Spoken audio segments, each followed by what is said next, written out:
Hari Om.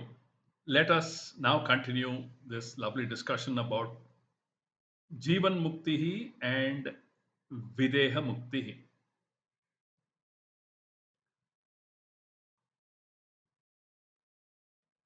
Jivan Muktihi is to be understood by the words Brahmatmana Samsthitihi, Samyak Sthitihi, rooted in the wisdom of the essential oneness of Jiva and Brahma, means Parabrahma or Ishvara, rooted in the wisdom is Brahmatmana Samsthitihi, which is Jivan Muktihi.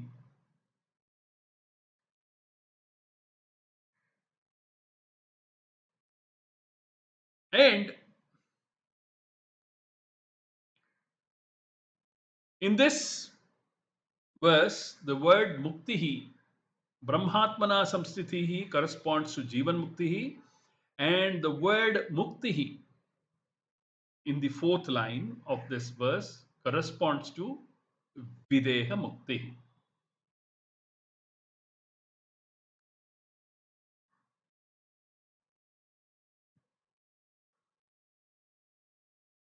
Where did this journey begin? It began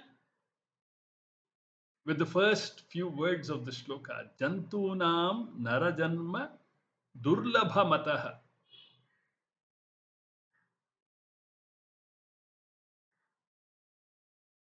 It began with Narajanma. So we begin with achieving Narajanma, which itself is rare, and go on until we achieve Brahmatma Aikya Jnanam. This is the journey.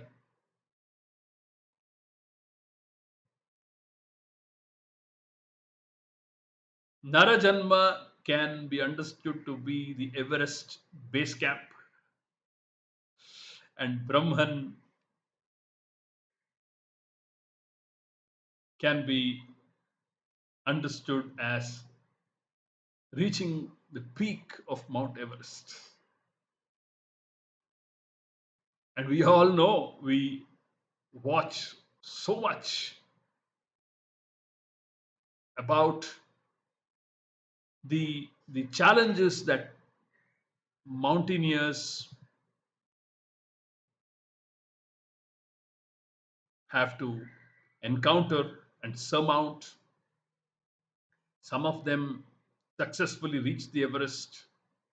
Some of them stop just 20 or 30 meters from the peak due to blizzards and other weather conditions. Some of them, unfortunately, slip and fall into crevasses and lose their lives. So there is many a slip between the cup and the lip, as the expression goes. So the journey is from Nara to Brahman, from Nara to Narayana.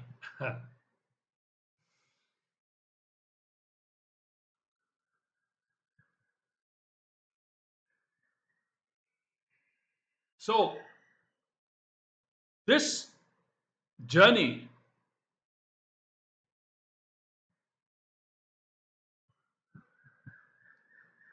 this journey, if it has to be successful, if the journey has to be successful, going through all the rounds that Shankaracharya has mentioned in the shloka, the qualifying rounds, and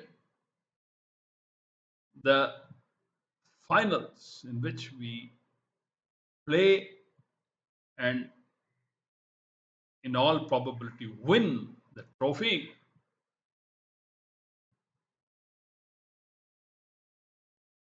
called Jivan Mukti and Videha Mukti. Shankaracharya in the fourth line says, this would be completely impossible. Completely impossible. He says, Punyair vina labhyate.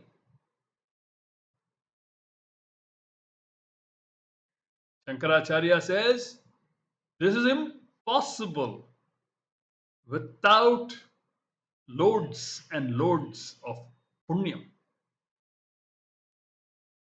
or daivi sampat. As Krishna puts it in the 16th chapter, 26 values, or the 20 values that he teaches Arjuna in the 13th chapter, beginning from Amanitvam, Adambitvam, etc. Shankaracharya says, Punyair vina labhyate. It's not possible to accomplish this journey without the support of punyam, which can be understood as Ishvara Anugraha, Ishvara's blessings. Shankaracharya will emphasize this point in the next verse, in verse number 3. We will wait till we hear from Shankaracharya. Of course, we need to understand here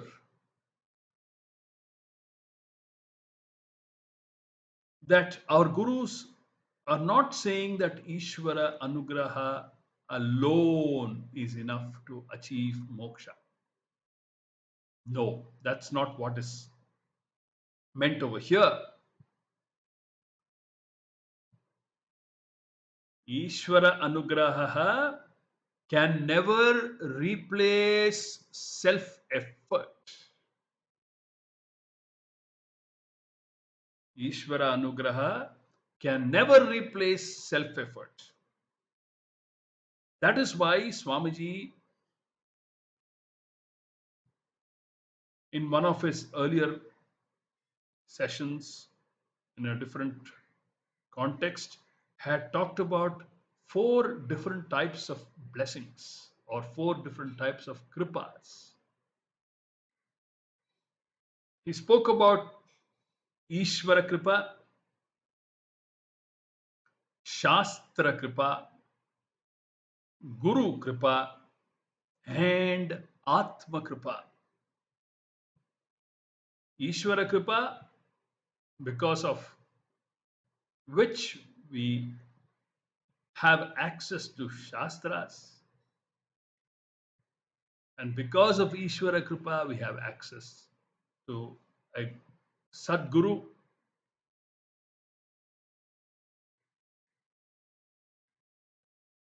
So, if we have sufficient Ishvara kripa, then the other 2 are a given. The only thing that is required is Atma kripa. Self effort is an absolute, no compromise situation. One must put forth effort. Like effort is required in everything else, this achieving of our own, or the recognition of our own higher self, requires a lot of effort. It's literally a freedom struggle. It's worth it. So, Swamiji says, Ishvara Kripa, Ishvara Anugraha can never ever replace Atma Kripa or self effort. Krishna emphasizes this. He teaches this in chapter 6. He says, Uddhared Atmanatmanam.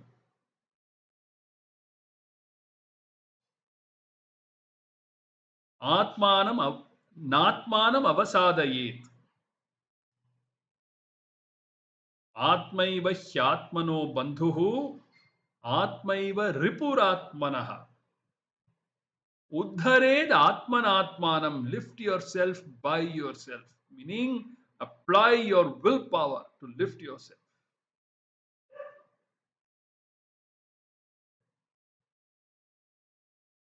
Na atmanam avasadayet. Never put down yourself. Never be overly self-critical. Being self-critical to some extent is healthy. Never put yourself down. Never be self-critical to the extent of putting yourself down. No, that's not what is recommended. Everything has to be with a level-headed approach. So, yes, we do require Ishvara Anugraha, but Ishvara Anugraha can never ever replace self effort. This clarity must be achieved. Our Viveka Shakti needs to be applied also in this direction. Viveka Shakti is required in every step. Not only do we need to know the differences between Atma and Anatma, but we also need to know our priorities. Where Ishvara Shakti, Ishvara Kripa works, where Atma Kripa works, all this needs to be clearly understood using our discriminative faculty. We need to be sharp. We need to be with our feet on the ground. We need to be grounded, level-headed, with our head on our shoulders.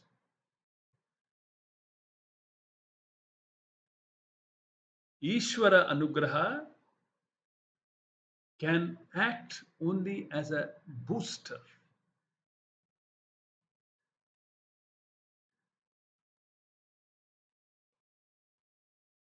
It can serve as a booster antenna that is used to assist in receiving the signals that have been broadcast, to receive them effectively.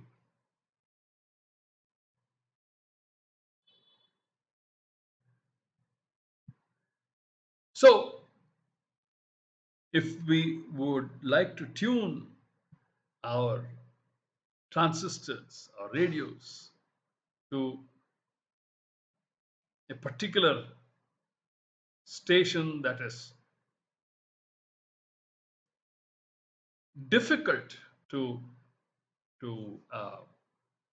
magnify, we require a booster aerial in those days, why even now, and we require the unit.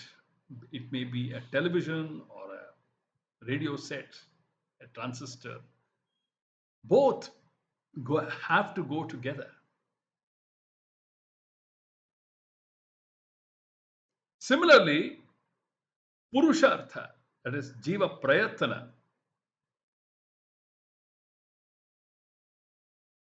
can be and has to be boosted by Ishvara Anugraha.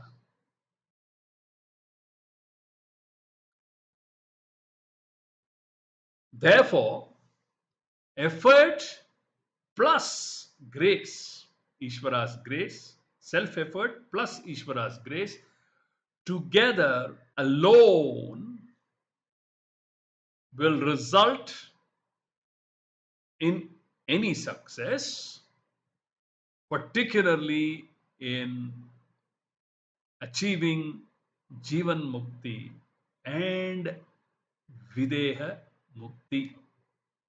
This must be crystal clear. Our understanding about this has to be crystal clear.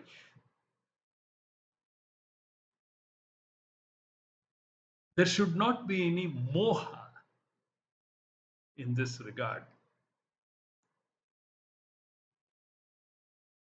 One must never be under the impression that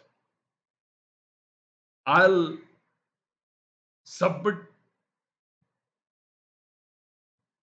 everything at Ishvara's feet and lie down there doing nothing. Nothing of that sort. Sorry. We cannot we cannot transfer our responsibilities onto Ishvara or onto the Guru.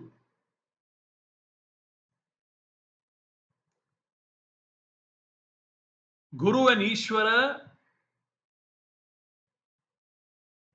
can serve as the support engine that is used sometimes when they climb up a difficult terrain requires such an arrangement. There is an engine that is connected at the rear of the train. There's an engine that pulls up the steep terrain.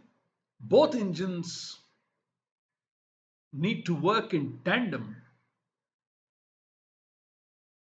to achieve the climb.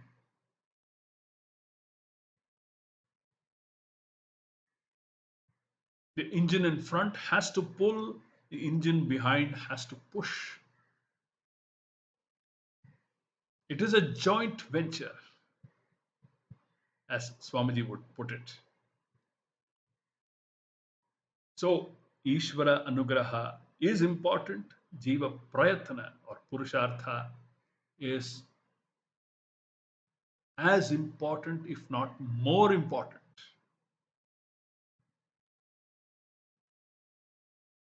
So, effort plus grace together alone will result in success.